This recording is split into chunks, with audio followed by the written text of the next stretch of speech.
Hello again everyone, and welcome back to the channel. In today's video we are back in Microsoft Flight Simulator 2020, and as you can see we're going to be taking a look at an absolute aviation classic. In front of us we have the Golden Key Studios Boeing B-52H Stratofortress. The B-52, or the Buff, is an aircraft that I'm sure probably needs no introduction to most of you. This Cold War era swept-wing, 8-engined nuclear-capable bomber, designed and manufactured in the 1950s. Again, an absolute classic. The aircraft as well, still of course in operation with the United States Air Force and expected to continue flying into the 2050s, making it one of, if not the first mass-produced airframe to have a service life spanning over 100 years. So the B-52, a highly successful, highly adaptable, and again completely iconic airframe. And we now have a decent version of the aircraft available for Microsoft Flight Simulator. For our flight today then, we are currently on the ground at Nellis Air Force Base, our B-52 having been on display at Aviation Nation 2025. We completed our display yesterday afternoon, so this morning it is time to return the aircraft home to Edwards Air Force Base. We are, as usual, going to be carrying out a full flight in the aircraft, so all the way through from cold and dark right through to shutdown at Edwards. It is, though, certainly worth noting that the product doesn't currently come with any documentation, so no doubt procedurally there will be some errors throughout the flight. I have, though, as always, tried my best to study up ahead of the video, and I'm making use of some third-party manuals here as well. Nevertheless, it should be a fun and hopefully informative flight. As always, I really hope you enjoy the video. If you do, please consider giving it a like and subscribing to the channel. And if you'd like to help support the content further, you can do so by becoming a channel member or patron. Okay, so this morning then we find ourselves on the ground here at Nellis Air Force Base, and as you can see, the air show is still currently in full swing. It is though time to take our B-52 home towards Edwards. We find ourselves then, of course, in the cockpit of the Golden Key Studios B-52H, and as ever, a beautiful visual effort here from the developer. There is though plenty to talk about with the aircraft, plenty to demonstrate, so we'll get ourselves started up and on our way. As usual, we are going to be running through the startup here in a slightly disjointed sequence, just to avoid switching here between the commander station and the co-pilot station multiple times. At the moment, we've just got the battery master selected on, and ground electrical power there connected to the jet as well. So running through the interior inspection here on the commander side, the park brake is set, anti-skid is selected on and guarded, Mach indicator switch is selected on. Same there as well for the gyro power. Hydraulic standby pumps are selected off. Same there as well for the rudder and elevator hydraulic pumps. Anti-ice is off. Yaw and pitch SAS is selected off. Air brake is stowed.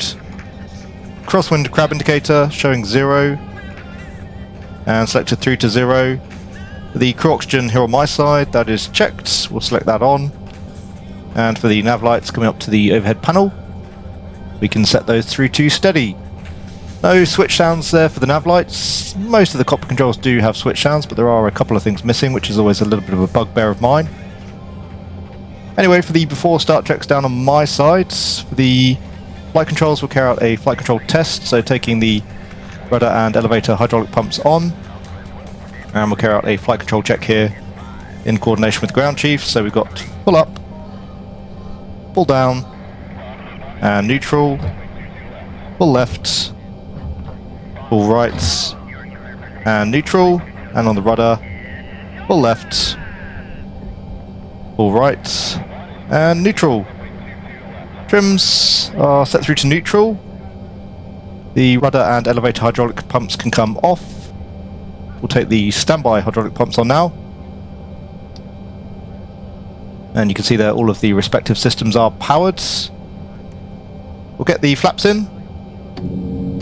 We want those retracted here ahead of the taxi. And we can test the air brakes here as well. So setting those through to the fully extended position. Again, just checking with the crew chief. We can see there visually as well the air brakes are extended. So we'll retract those once again. Flaps still running in. It does seem like there's a little bit of systems modelling on the aircraft. For example, if we reduce our standby pumps that are running here at the moment, the flaps do run in a little bit more slowly, it seems. So indicating flaps up, we'll take the standby hydraulic pumps off once again. In terms of the bomb bay doors, those are currently closed, no caution there on the CWP. And that is it then in terms of the before start checklist here on the commander side. We can now move over to the co-pilot seat. Okay, so we're now in the co-pilot seat here of our B-52, and again we'll run through the interior inspection and before start checks now from the right hand side. So starting with the engine start switches, those are all selected off. Voltmeter can go through to the central bus type position, just checking the volts, everything looking good. Generator decoupler switches are selected off. The fuel panel we'll say has been set. No documentation included with the aircraft currently, so a little bit vague in terms of the correct settings here for the fuel panel. However, I have figured out a configuration where we'll get the thing running. Main tank fuel pumps are all selected off. And the gear handle is selected down. We should see 6 gear down indications there. For some reason the gear currently showing in transit. Throttles are in the cut-off position. Drag chute is stowed. Terrain display mode is selected off. The before start checks, the battery master is selected on, generators are selected off, external power is set.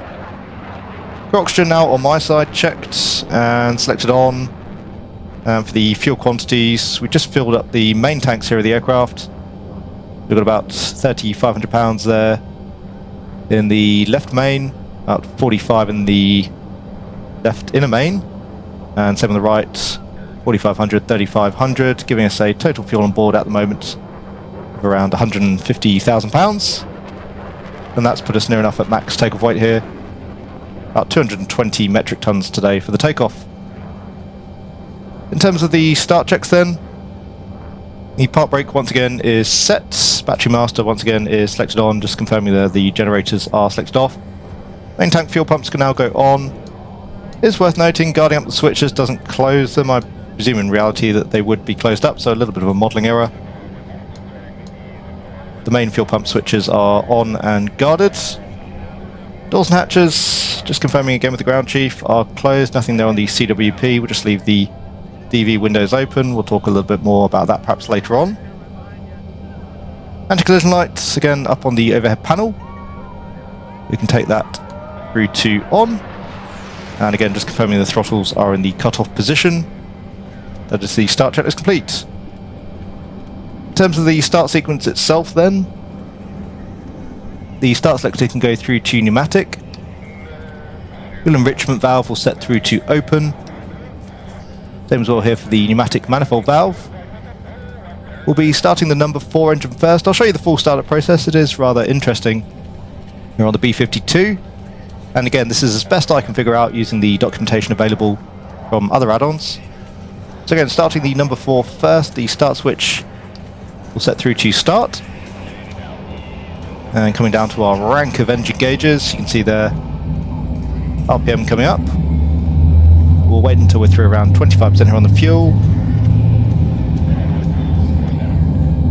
And we'll set the number 4 through to run.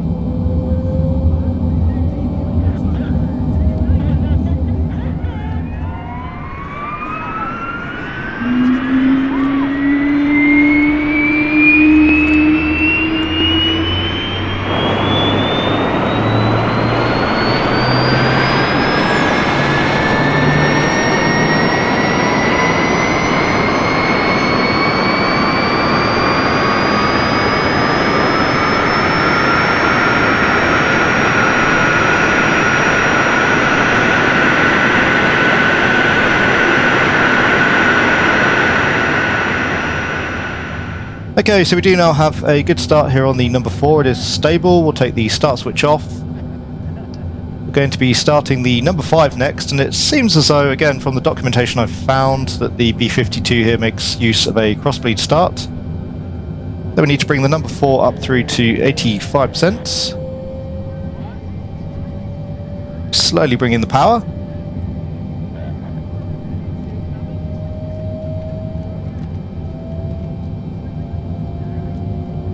Yeah, it's 85%. We're now starting the number 5. We'll set that through to starts. As far as the number 5 goes, same start sequence again.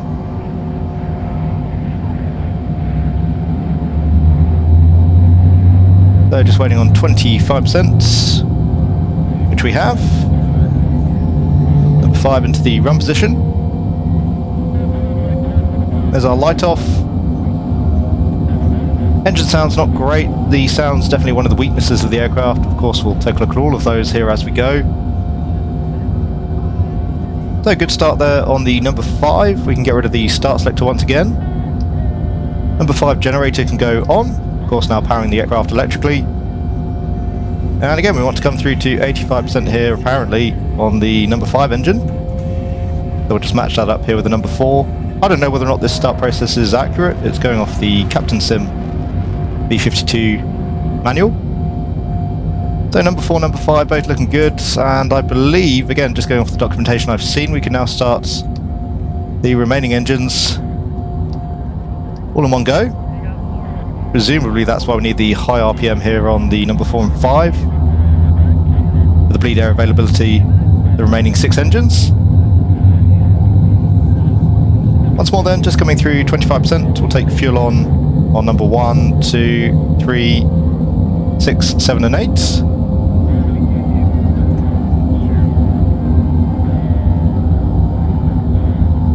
And just waiting again for all of our remaining 6 engines to stabilise. And we have 8 good starts. We'll take these starters off again. There's 1, 2, 3, 6, 7 and 8. Take the engine-driven generators on. Output looks good there across the board. We can bring the power back now on the number 4 and the number 5. Says 4. And there's 5. But the start source, once again, that can go back through to flight. Same here as well for the pneumatic manifold valve. Again, the switches don't close up when guarded. Same as well here for the fuel enrichment valve. A little bit tricky to get to. That is off and guarded. Generators, once again, are selected on and checked. External power we can now disconnect. So that is the start process complete. We can now move back to the commander's position, and we'll remain there now until we are back on the ground at Edwards. Okay, intercom's on. Yep. Alright, battery. On. Crew report. Pilot position. Co-pilot. Flight engineer. Right scanner position. Left scanner position. Aft scanner position. Ground is here. Alright, gear downlines. Are stowed. Engine intake covers. Stowed. Nose gear bumper. Stowed. Pitot covers. Stowed. HOTAS. Recorded. Engineer's pre-flight complete. Okay, so once again now back in the commander seat, and we do have 8 good starts. For the after start checks, the anti-ice not required. We'll take the windshield heat though through to normal. Generators once again are set and checked for the flight instruments, showing 200 degrees there on the HSI, same there as well on the standby compass. The altimeter, QNH currently 3007. And that checks there against the aerodrome elevation. We'll leave the altimeter in standby. I find the animation on the needle there is pretty jerky if we come through to primary, so again leaving that in standby for now. In terms of the radios, all located up here on the overhead panel. We'll leave those as they are for the time being. For the EVS, take that on here on my side, and same here as well on the co-pilot side. Set the EVS power through to on. And we'll run through a very brief setup here as well. So in terms of navigation functionality, the EVS gives you all of your navigation capability, more or less, other than conventional nav here in the B-52. To enter a simple flight plan, we go to Edit. We'll add a waypoint, starting with Nellis, so Kilo, Lima, Sierra Victor.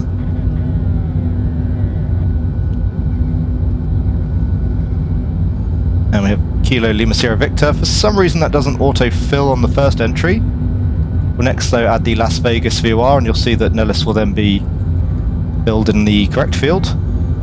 The Lima Alpha Sierra for Las Vegas.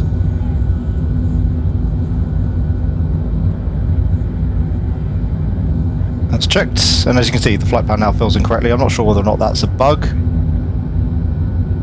Next onto the Delta Alpha Golf, the Daggett VOR. Delta Alpha Golf.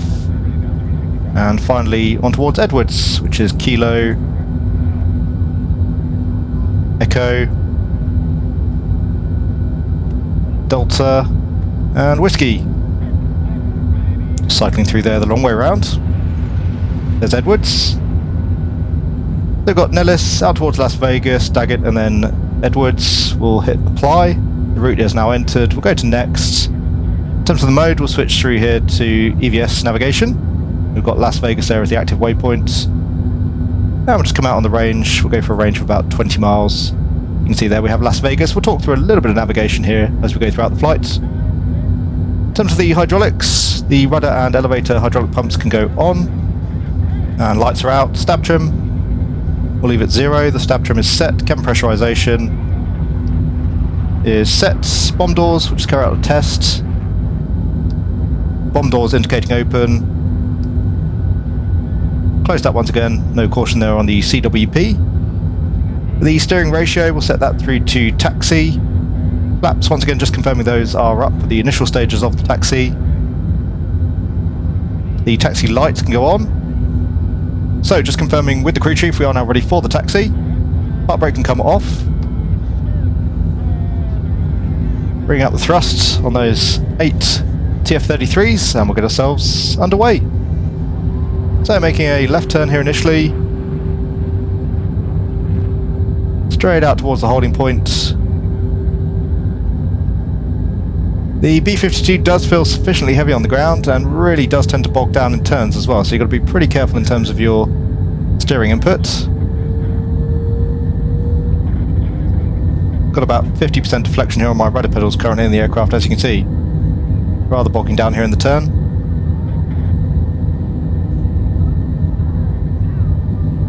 Okay, in terms of the taxi checks then, we want the flaps set through to fully down. So the flaps can start rolling out. Flight instruments, just checking those here in the turn. We'll have the co-pilot do the same on his side.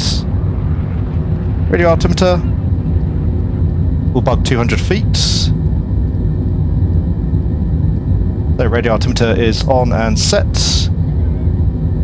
Once again, generators are selected on and checked. The crosswind crab indicator, not required for the takeoff. We're not going to be checking that here on the outbound, so that is indicating 0. Once again, set through to 0. Just down at the threshold now then for the runway, we'll take the strobes, or rather the nav lights through to flash. The landing lights can go on here as well. All clear on approach. Let's get ourselves lined up here, runway 21 right. And again, really having to slow the aircraft down here ahead of the turn. B-52 also feels like the brakes are absolute bottle caps, which may well be appropriate for the weights. Body gear steering is modelled, and we can demonstrate that here as we line up ahead of our departure from runway 21 right.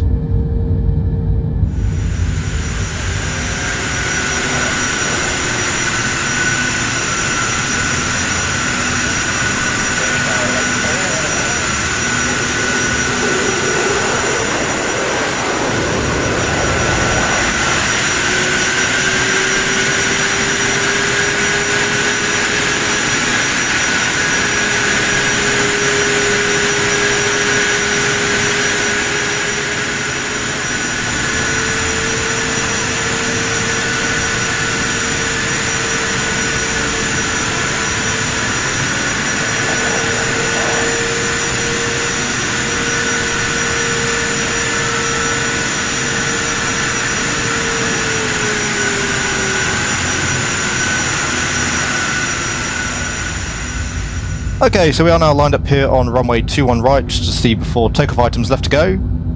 So the pitot heats can go on, you're on pitch SAS, both selected on, trims once again are checked and set. Air brake is stowed, the flaps are indicating fully down. Rather unusual, but I believe that is the correct configuration here for the takeoff in the B-52. Steering ratio is set through to takeoff. The fuel panel once again would have the co-pilot check, make sure everything is set correctly. Windows and hatches. Just closing up the DV window there on the co-pilot side. And same here as well on my side, that is closed and locked. Radios and nav, we've set 216 now on the CDI here, inbound towards Las Vegas. For the nav selector, we'll take that through to GPS. That'll have the EVS driving the HSI. And we're showing 11.9 miles, just shy of 12 miles now inbound towards Las Vegas. IFF will set through to norm. The nav lights, once again, those are set through to flash. Landing lights are selected on. The CWP, currently no mast caution. We do have, though, a couple of cautions down here on the CWP. Autopilot disengaged, we're expecting to see. For the wing tank and the hydraulic resets, not entirely sure what those are in reference to. It's entirely possible we have an incorrect fuel configuration here with our setup today. Again, no documentation included currently. The hydraulics, though, I'm not really sure what that would be referring to specifically. We do have the main pump selected on. You can see there all lights are out. So we'll just disregard our CWP cautions for the time being. In terms of the takeoff then, we're going to be barreling down runway 21 right. We'll come into the circuit initially, just make a lap here around the backs of these hills, and then we'll come back down 21 right for a low-level pass, say goodbye to our punters here before we head back towards Edwards. Park brake can come off, we'll just hold the aircraft momentarily here on the brakes. As you can imagine, the B-52 at full takeoff weight does chew through quite a lot of runway. It does seem to me, though, as though the aircraft is perhaps slightly slow in the acceleration. We're currently up at around 220 metric tons for flight today, which, looking at this little speed calculator, ought to give us a rotation speed there, I believe, of around 180 knots. We're going to make the end of the runway before we hit that, so we'll be rotating at around 160. We'll definitely be talking a lot more about aircraft performance here throughout the flight. Anyway, we are a little bit limited on runway, so we'll just hold the aircraft on the brakes as we stand the throttles up and allow the engines to stabilise. And off the brakes, it'll be full takeoff power here out of Nellis. They're continuing to come up on the throttles, all 8 of them. Definitely one of the interesting features of the B-52. So takeoff power is set, making sure we don't overspeed the engines.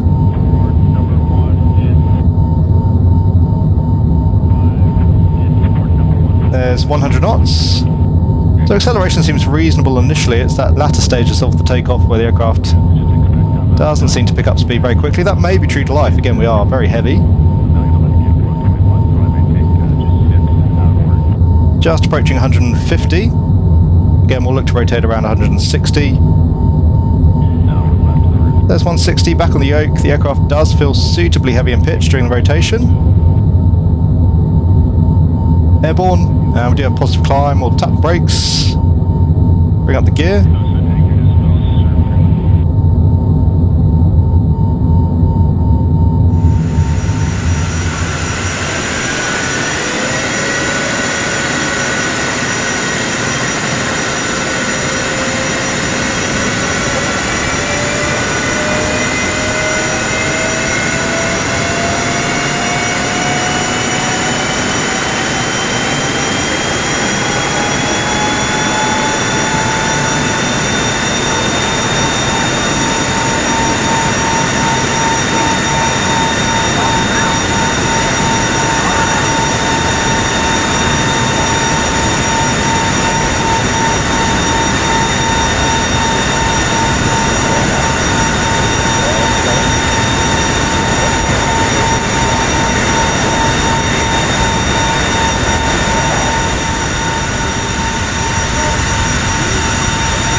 They're banking hard out to the left.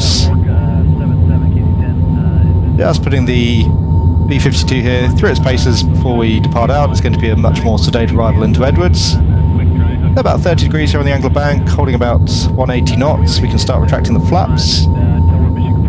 We do have all 6 wheels up. And as mentioned, we'll come into the pattern, just making our way through the hills for fun as much as anything else. So rolling wings level. Speed continuing to increase, again retracting the flaps. And we'll come back now to around 70% here on the M1s, that'll hold about 250 knots. And speed is checked, flaps can come up. So trimming, reducing some of that pressure on the yoke. Aircraft feeling a little bit nose heavy currently. We'll just hold the after takeoff checks here until we're outbound. So speed looks good, flaps are up, gear is up. And again 70% here on the M1s. Overall the B-52 definitely feels heavy on the controls, very nice, rather representative I think in terms of how the aircraft flies. At least I would imagine. Interestingly that the hydraulic pumps are only for the rudder and elevator. I can't imagine an aircraft of this side would have unpowered ailerons, but I'm sure some of you would know whether or not that is the case. Please do let me know. So 3,000 feet, 250 knots. We'll pick up a little bit of speed here as we start the descent towards Nellis. And just siding up the runway. We'll make our pass at around 250 knots. Again, we'll pick up a little bit more speed in the descent. And we'll carry that through into the climb. We'll come back up to around 90% here on the M1s. For the climb, again, just to demonstrate aircraft performance, I think the aircraft is actually a little bit overpowered when it comes to climb performance. So runway 21 right, you can see there the ground marker in terms of the flight line. We'll just go straight down the runway, and again we'll just say goodbye to all of our punters before we depart out into the climb. Once more, really just an opportunity to get a little bit more of a feel for the handling of the B-52. We're going to be flying the aircraft much more conservatively for the rest of the flights. Of course we'll talk more about handling towards the end of the video. Up at around 300 knots now. Momentarily we'll roll wings level. Again, the aircraft does feel nice and heavy on the controls, quite slow in terms of that roll rate and response. And we can say goodbye to everybody here as we leave.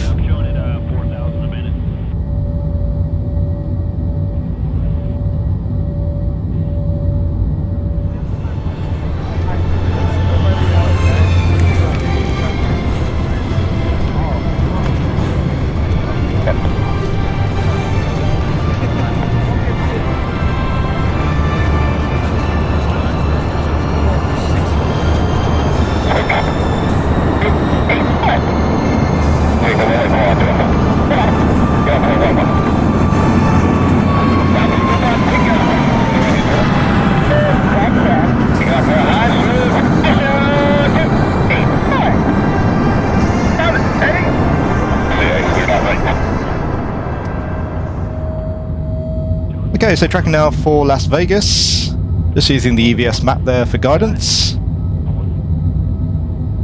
We'll pitch back towards around 250 knots, and again we'll come back now towards about 90% here on the RPMs with the climb.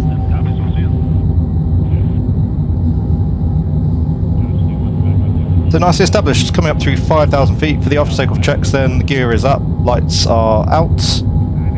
Flaps up, throttles are set, fuel panel is checked, the altimeter is holding QNH for the time being. And we'll actually just hold QNH here for the entirety of the flight. We're actually going up through to flight level 200 technically. Just one less thing for me to do here during the climb. We'll stay on 3007. QNH is the same at Edwards. Not realistic, but just saving myself one less task here as we manually fly. We'll hand fly the aircraft all the way up to 20,000 feet. That is not going to take long. As you can see at the moment here, getting nearly 6,000 feet per minute on the rate of climb, which I could be wrong, but I can't imagine that is realistic for a B-52 at max takeoff weight. I'd be very surprised if that's the case. I know that at lower weights, 6,000 feet per minute is not unrealistic. So up through 10, landing lights can come off. Again, we'll manually fly up to flight level 200, or 20,000 feet in this particular case. And then we'll take the automatics. Once more, just giving an opportunity here to see the performance of the aircraft and as well a little bit in terms of the navigation suite. There's no ability to drive the autopilot based on heading or course as best I can tell. It is just a case of manual adjustment to pitch and angle of bank. But again, we'll take more of a look at that once we're up at flight level 200. So according to the EVS here, just approaching Las Vegas, we've already switched to the next waypoint. Course inbound towards Daggett is 215. 226 actually, they're looking at the flight plan, so we'll set that ahead of time. Start banking now, inbound towards. Going out on the range, we have Daggett. So I find the best combination overall here is just to use the EVS screen here in terms of visual navigation. Already up through 10, we'll pitch down, just accelerate a little bit here for the latter stages of the climb. That barber's pole though is going to start rolling back, so we just need to be cognizant of that here as we accelerate. So nicely established now, inbound towards Delta Alpha Golf, speed just coming up through 300 knots. Obviously our climb rate reduced significantly here as we accelerate. We'll keep the aircraft pitched for around 1,000 feet per minute here in the climb. You do get a noticeable nose down here as well on the B-52 as the speed builds up well before Mach 1, so I don't think it's Mach tuck or anything of that nature. I don't know whether or not that is true to life again for the aircraft.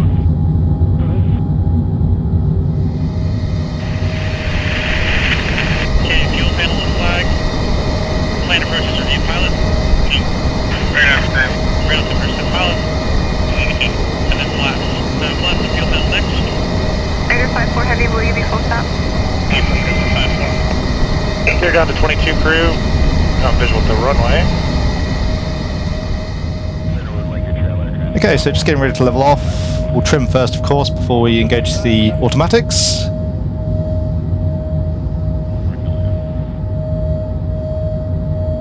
You can see the aircraft can be very easily hand flown and as well flown in IMC conditions. Just shy of the barber's pole, nicely trimmed out. Take the roll and pitch channels for the autopilot, will go out hold. And the autopilot, that is all you get in terms of functionality, roll and pitch. So again, you just have to adjust pitch and roll commands. There's no coupling, as best I can tell, between the GPS or VOR, ILS, things of that nature. So 77 miles an hour to run inbound towards Daggett, just slightly out to the left of track, we'll correct that. Once more, just using the turn wheel. One thing that is really nice, once we have the desired heading, we can just hit the centre of the turn wheel to centre it up, so no ambiguity there. We've got about 70% here on the M1s, up to around 20,000 feet. That's giving us about 380 knots. In terms of our fuel flow, only around 6,000 pounds an hour, which I believe is probably too low for the real aircraft. I think it probably ought to be about double that from what I've read. Again though, very hard to nail down any of these parameters exactly without a manual. Since it is a pretty short flight here over towards Edwards today, and we don't have an awful lot of scenery at the moment, we might as well talk our way through the aircraft a little bit here as we go. Once we come overhead Daggett, that is pretty much our top of descent point inbound towards Edwards. So in terms of the modelling and texturing, as I'm sure you've already seen for yourselves, and I'm sure you would agree, GKS is right up there in terms of visual quality within Microsoft Flight Simulator. Some of the most beautiful add-ons that I've seen available within the sim. We do have the entirety of the B-52's cockpit modelled in pretty exacting detail, and we also have the additional crew member stations modelled there as well, but not with any functionality. A few features though that would be nice that are missing at the moment: no visible pilot models available internally. As well, there are quite a few visual features missing, so at the moment, no smoke, although that is coming, I believe, in a future update very shortly. No weapons included as well, no visible munitions in the bomb bay. That is pretty disappointing for an aircraft of this nature. That being said, maybe we'll see those at a later date. GKS did do the same with the MiG, the F-25. So I'm really hoping we'll see an additional download with some visibly modelled weapons. Body gear steering, as you've seen, has been modelled. That's nice to see. And again, aircraft performance I find pretty questionable at the moment. I do think that takeoff run was probably a touch lethargic even at full power, but again, that may be true to life. At any rate, the aircraft performance during the takeoff doesn't seem grossly inaccurate. During the climb though, I do find the aircraft does seem to be significantly overpowered. I can imagine at light weights, low fuel states that the aircraft would climb at around 6,000 feet per minute. I have seen similar figures online, but certainly max takeoff weight again around 220 metric tons. I don't think you'd be getting those sorts of climb rates out of the aircraft. And similarly, I'm not sure with regards to the fuel burn at the moment. It seems to me as though we're probably underburning quite significantly. So again, there are certainly some aspects of the aircraft that could use a little bit of work, but overall I have to say I am enjoying the B-52 thus far. Weapon 5. Doors are open, that's right. 5, 4, 3, 2, 1. Weapons away. Stop release. Turn left to 090. Double blue. 36. Nice job, get out of here.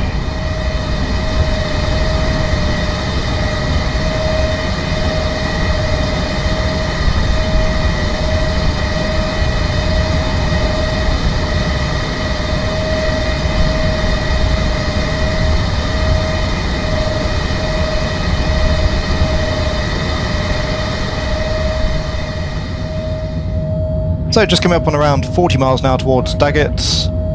In terms of the B-52 systems, I would say they are pretty mid-tier overall.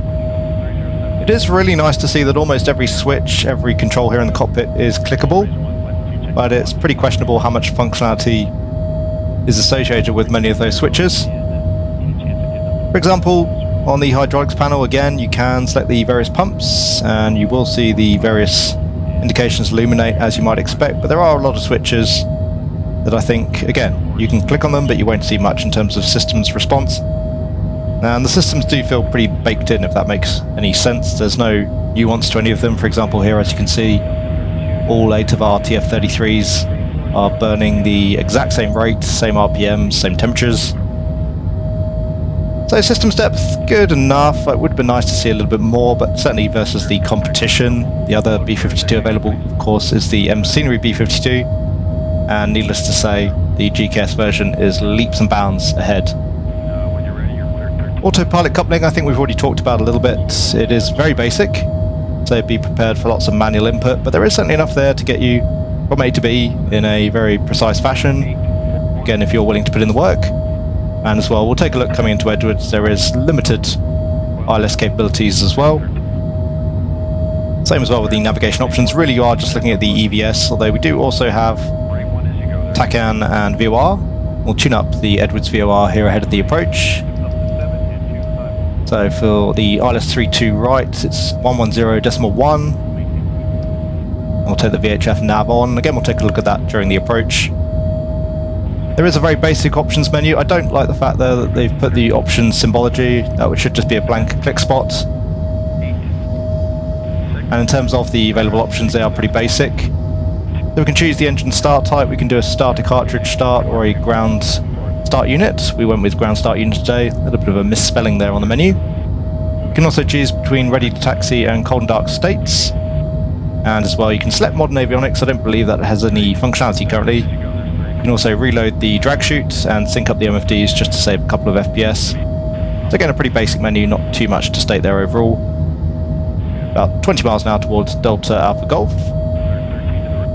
The biggest weakness of the aircraft by far, and I'm sure you probably noticed it yourselves, that is the sound set. The sounds of the aircraft are, in terms of the engine sounds, not really at all appropriate for the B-52. And really, this is an aircraft that just needs a magical sound set. It's a real shame we didn't get one. Hopefully the likes of Echo 19 will come in to save the day. If there was ever an add-on that needed an Echo 19 sound set, I think this is it. And I know that GKS is a smaller developer, it is very hard to create custom sounds, but these days you can go to the likes of Boris Audio Works, Echo 19, and get yourself a high-quality custom sound set, presumably at a fraction of the cost of doing it yourselves. Either way, again, the sounds do let the aircraft down, and that is a bit of a theme with GKS add-ons. Overall, the sound sets do tend to be very lackluster. It's a real shame. Overall, I am really enjoying the aircraft, but the sounds just aren't doing it for me, and I'm sure you'd probably agree with me on that one. Otherwise though, the product is a little bit bare bones, as mentioned. Currently no manual, no real extra features, no weapons, again, as we've discussed. Not having a manual does make it pretty hard to operate the jet. The checklists included within the sim are also very basic. Again, for the manual at the moment, I've been using the Captain Sim B-52 manual, which is pretty dated at this point. Anyway, just coming up on 10 miles now towards Delta Alpha Golf. We'll make the turn at around 5 miles. Currently our ground speed 46. And again, we'll just be using the turn wheel there to do so. After that, we've got about 64 miles to run towards Edwards, up at 20,000 feet, so we need about 60 miles here for the descent. The descent process itself is quite interesting as well, if the Captain Sim manual is to be believed. Again, we'll talk about that once we've commenced the descent. So just coming up on 7 miles, we'll start the turn a little bit early. And again, we'll just roll in some right bank. Go with around 15 degrees here on the angler bank.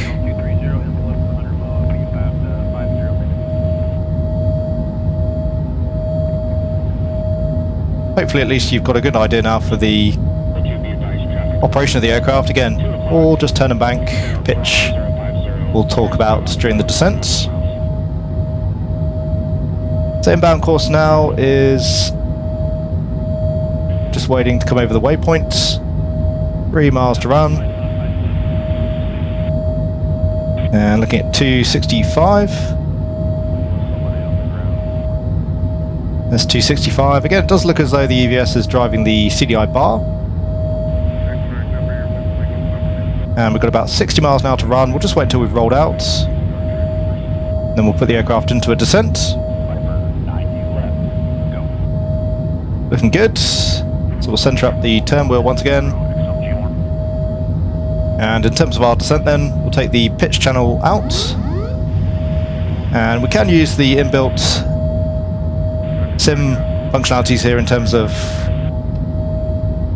control bindings. So I'm just using the pitch, autopilot pitch control bindings using my hardware. We'll pitch down for around 2,000 feet per minute rate of descent, all the way back now to idle on the throttles. Keep them just above the gear warning. Keep a shallow rate of descent here initially. There's the gear warning, we'll cancel the master caution. The aircraft is very slow to bleed off speed. According to the Captain Sim manual, we actually want the gear down for the descent, for a normal descent at any rate.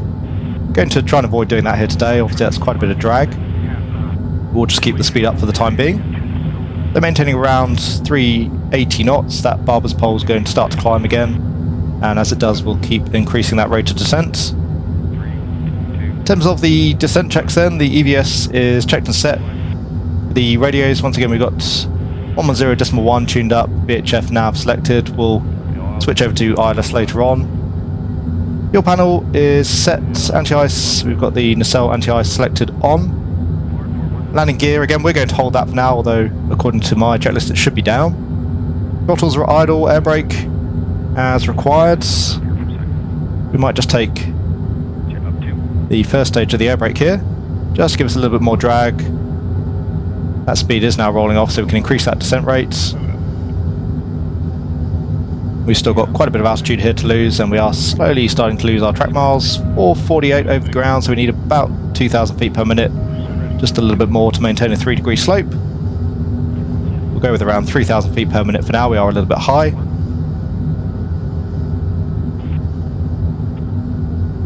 So again, for a normal descent, apparently we want the gear down to 40 knots in the descent. I think that seems a little bit off. That is the Captain Sim details though. It would be nice to get that GKS manual. Our temperature is set, we've got 3007. A little bit ahead of time here, but we'll just take the landing lights on. That is the descent checklist complete. So shortly we'll get ourselves down here below that cloud layer. It's going to be a visual approach into Edwards. Again, we will just tune up the ILS for the sake of interest.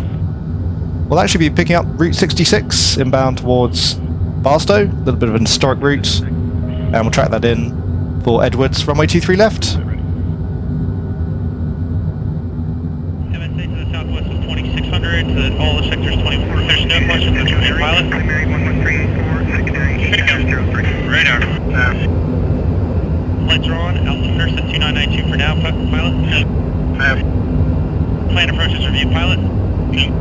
Radar. Rail altimeter set, pilot. And then flaps. So flaps and fuel panel next. Okay, so we're just coming up over Route 66. You can see Barstow off there in the distance. We'll turn now inbound towards the road. Again, just following that inbound towards Edwards, setting up for our visual approach. 10 degrees there on the angle of bank. Speed is slowly reducing. We'll deal with that in just a moment. High speed approach here into Edwards. Okay, we'll roll wings level. We'll take the autopilot out momentarily. In terms of the speed then, we actually want the air brake set through to position 4 here for the approach, so we'll take that a little bit early. Just help that speed start to reduce. The gear we can actually take down below 370 knots, high gear speed there, but again the gear seems to be used for additional drag here in the descent.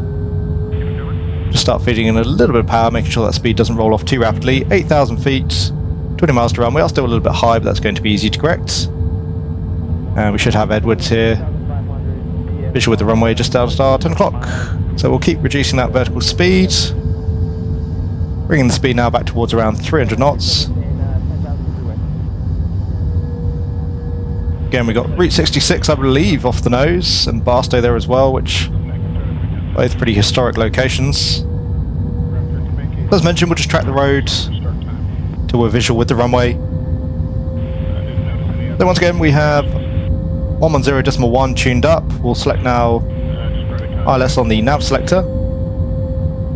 And you can see we do have the CDI bar. The flight directors there don't seem to do a whole lot. Pretty useless actually. I hope those do get fixed up. Visual with runway 23 left. We'll take out the autopilot. We might as well fly the rest of the approach manually. Cancelling the master caution. Worth noting there, hands completely off the controls at the moment. The aircraft is really nice and stable actually once you've got it trimmed out, everything's set up. So speed just coming below 300 knots. Minimum clean speed is around 230. We can start a very slow roll here inbound towards the runway. We should see that CDI bar start to come in momentarily as well. We've got 228 set on the course. I'll take the gear down.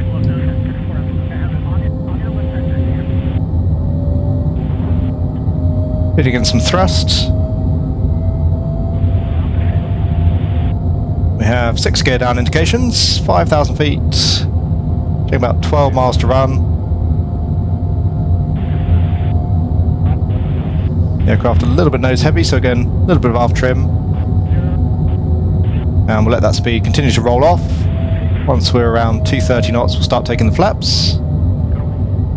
Once more, the B-52, nice to hand fly, does feel heavy, does feel lethargic on the controls, also very stable, so as I've just mentioned, once you've got it trimmed out, it behaves very nicely. We've got position 4 there on the air brakes. Okay, speed rolling off, we'll take the flaps.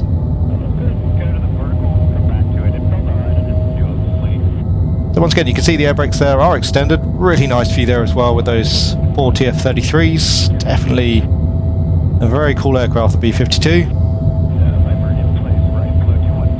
Let's come on to the glide slope. But again, primarily a visual approach here today. We'll take another stage of flap. And once more looking for a V approach here of around 160. Bring us over the threshold.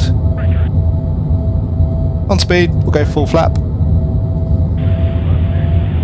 Nicely in trim. For the landing checks then, we have gear down, 6 gear down indications, flaps are full. Air brake is set through to position 4, steering ratio is set through to takeoff land.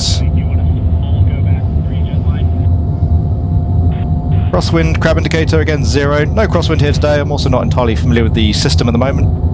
Once more with that lack of manual and documentation. So we'll leave it set at 0. For the CWP, again just the same cautions that we departed Nellis with. No master caution, that is the landing checklist complete. So holding 160 for now, the aircraft a little bit tail heavy, just trimming out for that. Once we come over the threshold, we'll cut the power, settle onto the runway, initially with that air brake in position 4. As we touch down, we'll go full air brake, deploy the drag chute. Need to deploy the chute below 135 knots. And we'll let the drag chute do all of the work initially, getting the aircraft slowed down. We will use the brakes though during the landing. We want to vacate off on the right. There's a exit midway down the runway. Otherwise we've got to roll through to the end. So vacate off to the right and then taking ourselves back in towards the parking area. Just there after star 1 o'clock. As I mentioned earlier, the brakes on the B-52 don't feel like they have any effect. They really do feel like bottle caps. I presume at this sort of weight that's not entirely unrealistic. But even more so than most aircraft in the sim, it just doesn't feel as though there's any feedback. It doesn't feel as though they're doing anything other than seeing the reduction in speed. Once more, some sound and associated vibration in terms of visual effects would have been really nice. Anyway, nice established show on final. Again, enjoying hand flying the B-52. Can't complain too much on that one.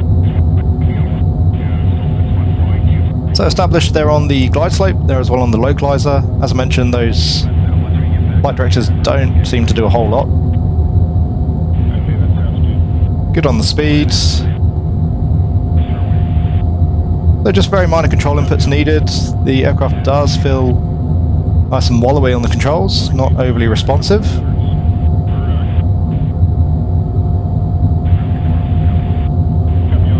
Just correcting onto the centre line. And we'll just slowly start reducing power. Even with that air brake, the aircraft does tend to float a little bit. Okay, chopping the throttles. Into the flare, there's touchdown. So full air brake, a little bit of right rudder. Deploy the chute. And just keeping ourselves straightened up here on the centre line. Initially letting the aircraft roll through. And then, as I say, we'll come onto the brakes. And we can vacate off on the right.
Okay, so just coming up on our exit, we'll set the steering ratio back through to taxi. And again, just gently here through the turn, otherwise the aircraft does tend to get bogged down.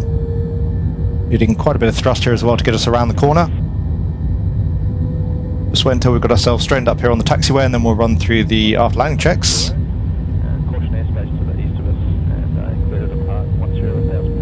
Okay, nicely straightened up. We'll take the nav lights back through to steady. landing lights can come off. For the after landing checks then, the drag chute has been jettisoned, steering ratio is set through to taxi, air brakes are stowed, nav and landing lights are set, cabin pressure will set through to off, stab trim set back through to neutral. One big thing that I have forgotten to mention thus far, the CFG on the aircraft is completely out of whack by default. You will run out of elevator trim during the approach if you don't manually adjust that via the fuel and load menu within the sim. I had to set that all the way to the other extreme in order to get the aircraft to behave quite nicely. So stab trim is set through to neutral, IFF is selected off. We'll take the radio altimeter off here as well.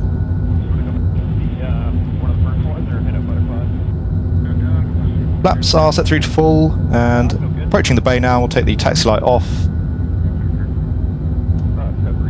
That is the after landing check is complete. We'll open up the DV window here as well. It seems the DV windows are actually used in part to avoid pressuring the aircraft both during the startup and the shutdown. Quite interesting if true.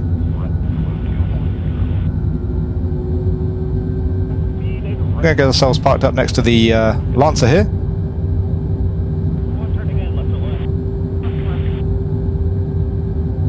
I do overall quite like how the aircraft taxis. Again, it just is a little bit too easy to get it stuck during a turn. There's another aircraft that I keep meaning to try in the sim, the Quick Flight B-1B. Okay, part brake is set for the shutdown then. The yaw and pitch SAS channels can both go off. Hydraulic rudder and elevator pumps, again, both off. Air brake is stowed, stab trim is neutral, engine start switches are off. EVS power can now go off. So I'll take the EVS off on my side. Same there as well on the co-pilot side. Gyro power is off, same as well for the MAC indicator. pitot heats are off, same as well for the windshield heat and the engine anti-ice. On my side we can take the crew oxygen off. DV windows once again are confirmed open. The bomb doors, just a training sortie for us here today, so those are now open. And again for the shutdown, as we mentioned, we can now move into the co-pilot seat and we'll get those 8 TF-33 stopped and the aircraft secure. Right, so back in the co-pilot seat here for the shutdown. And the first thing we need to do is decouple the number 1 and number 7 engine-driven generators. We're going to be shutting down engines 1, 2, 3, 6, 7 and 8, and in the meantime we'll have ground crew here establish ground power with the aircraft. It can be a little bit fiddly to get the engines shut down. We need to hold down left click and then right click on each respective throttle to cut the fuel. As you'll probably see in just a moment's time, it doesn't always work on the first attempt, so good cut there on the number 1. Then they're on number 2, same on 3, same on 6, 7 and 8, and of course on that attempt I get it on the first run. So we have good cuts. We'll establish now the ground power, and we can cut generators 3 and 5. And once again just cutting the throttles here for 4 and the number 5. That last one there, as you can see, a little bit tricky there to cut. If we want to cut all of the engines at once, we can just click down below.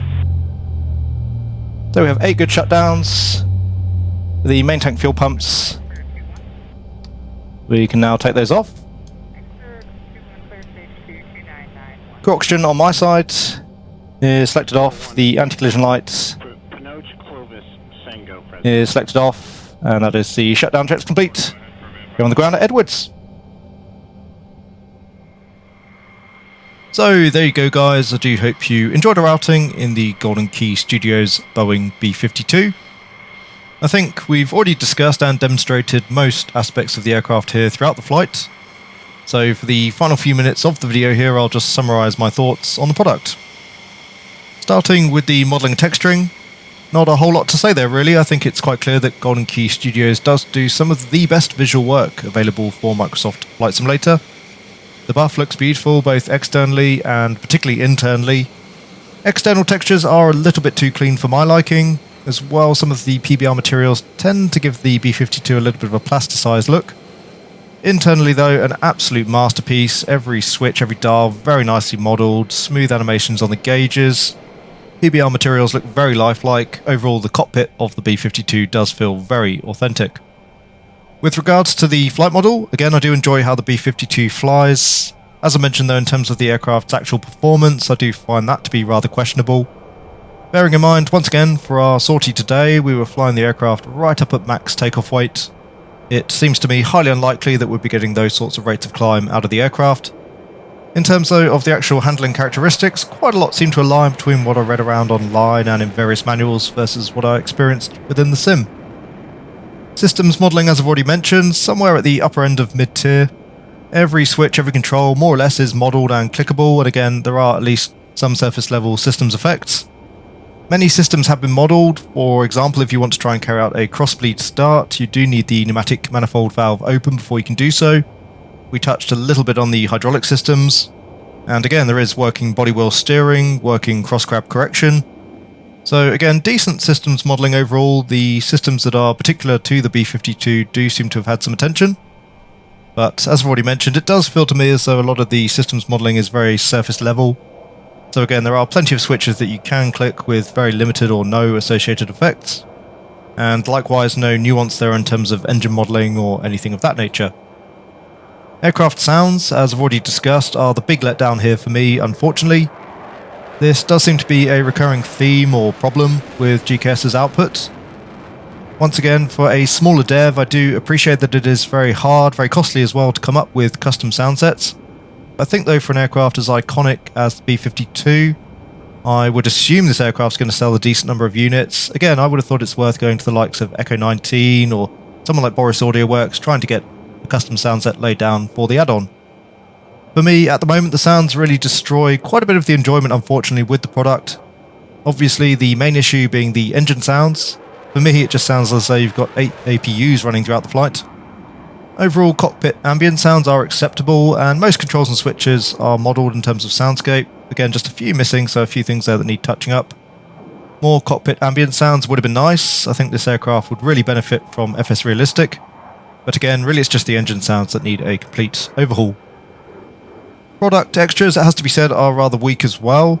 At the moment, no smoke during flight, which is an absolute must for the B-52, though again I gather that is coming very soon in the next update.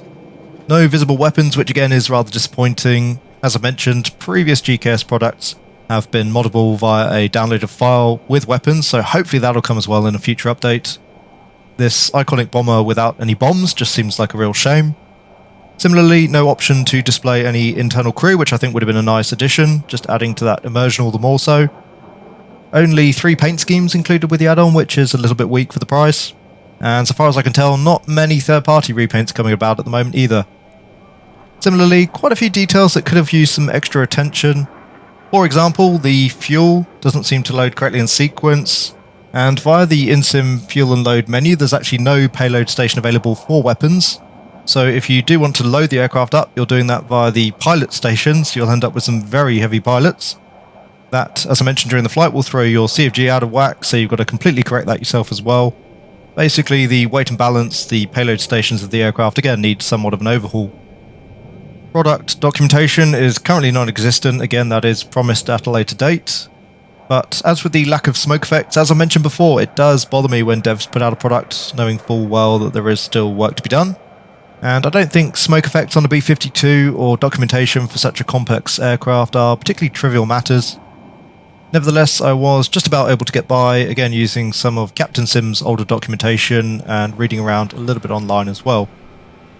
Lastly, in terms of FPS, despite the aircraft looking absolutely beautiful, it didn't seem to hit my FPS particularly hard within the sim. I have my frames capped at 60, and at 4K resolution I was hitting 60 throughout the flight. In summary then, in terms of my thoughts on the GKS B-52H, I did enjoy the aircraft. It is nice to see such an iconic aircraft available for the sim. Currently the B-52 only available from the marketplace, and at that only available within 2020. I gather though that the product will shortly be coming to MSFS 2024 as well. If you can get around the sounds, the product is decent. I did enjoy my time out with the aircraft. Golden Key Studios have promised further updates for the B-52, so hopefully those will eventuate. It is worth noting as well, I believe the developer is based in Ukraine, so of course we do have to keep a little bit of human perspective here as well. Nevertheless, as always, I've tried to be fair, tried to be accurate with my review here today. Once again, I really hope you enjoyed the video. If you did, please consider giving it a like. If you want to see more content from the channel, then please do consider subscribing as well. And if you want to be notified of any future content, then do also make use of the notification bell. Lastly, once again, if you'd like to help support my content further, you can do so by becoming a channel member or patron, and links to both of those are down in the video description below. As always, a very big thank you to my channel members and patrons for all of your support. It is hugely appreciated. And to all of you, I hope you're having a great day wherever you are. Take really good care, and I will see you all again soon.